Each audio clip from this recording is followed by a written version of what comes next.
Hey guys, Sarah coming at you again. Tonight we're going to talk about cancer stuff again because I've been feeling angry lately. I said that like in a prior video, and I'm slowly, maybe I'm just coming up with reasons and excuses to be mad.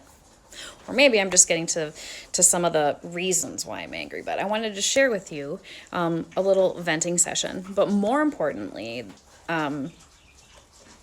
just kind of reiterating the importance of being an advocate for your own health care and your own body and why that is so very, very important.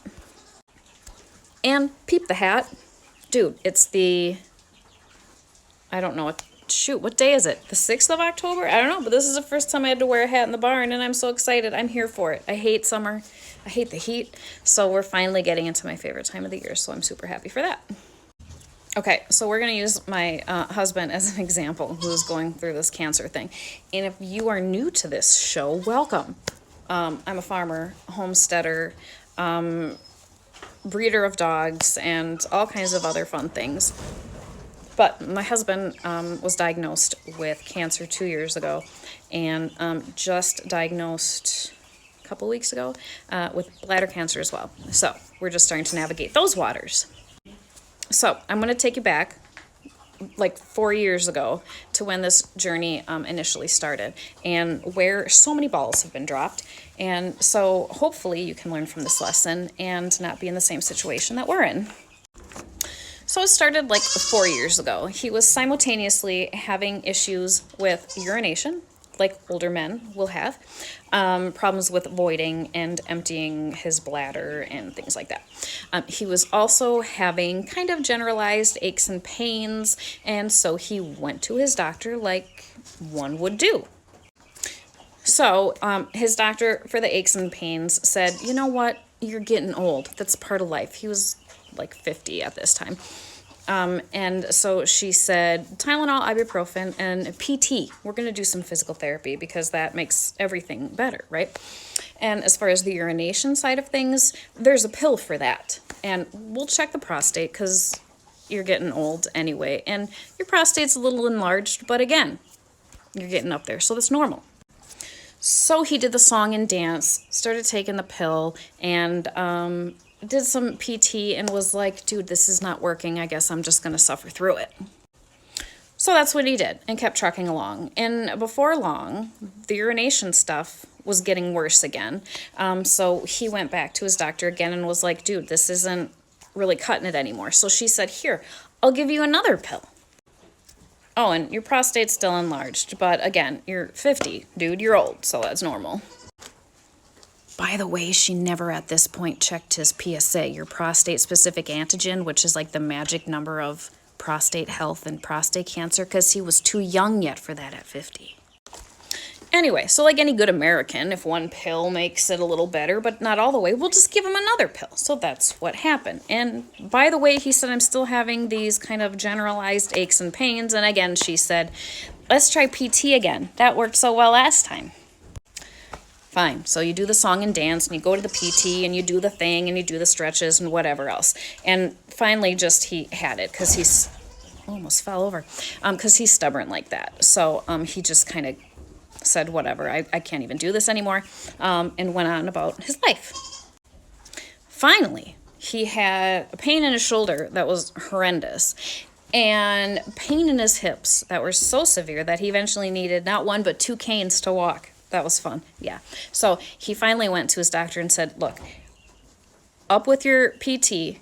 I can't hardly walk anymore, and I'm in horrific pain. I don't want narcotics, but I want help. Can somebody just at least take an x-ray for me, please? So she said, I'll do you one better, and I will refer you to an ortho who will properly treat you.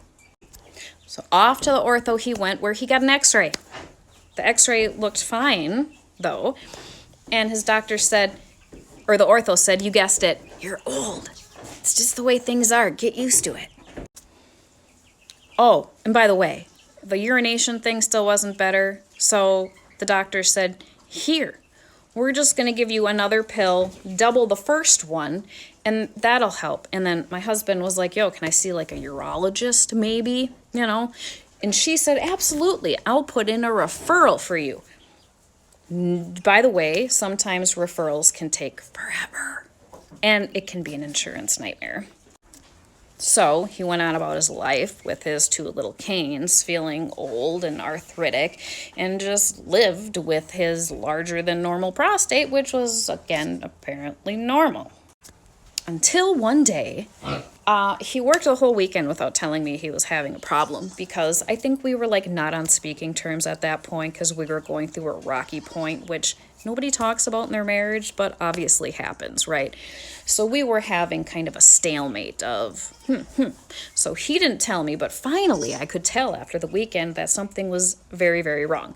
And he couldn't stand up, was in incredible pain, and finally said, told me his symptoms, his back pain, and he couldn't urinate, and da-da-da, and myself, being a nurse, said, I think you have kidney stones. I think we need to go to the ER. In fact, no, we're going.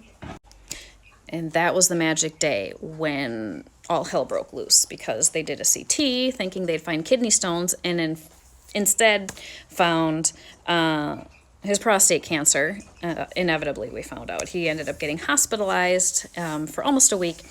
We got the cancer diagnosis of the prostate, and upon further imaging, found out that by that time, this was after playing around for like 2 years, that he had probably had it for at least 3 years prior. And by the time we found it, not only was it in the prostate, but it had already metastasized to all over the bones. So that was a good time. That was fun. So yeah, years of just passing the buck ended up being a total nightmare. So the moral of that story, okay, that's the first diagnosis, is to trust your gut, go with your intuition. If you don't like what somebody tells you, just because they're a doctor does not make them God. They do not know you better than you know yourself. So if something feels wrong, speak up. And if somebody doesn't listen, then go to somebody who does and who will, and get to the bottom of whatever is wrong. Yeah.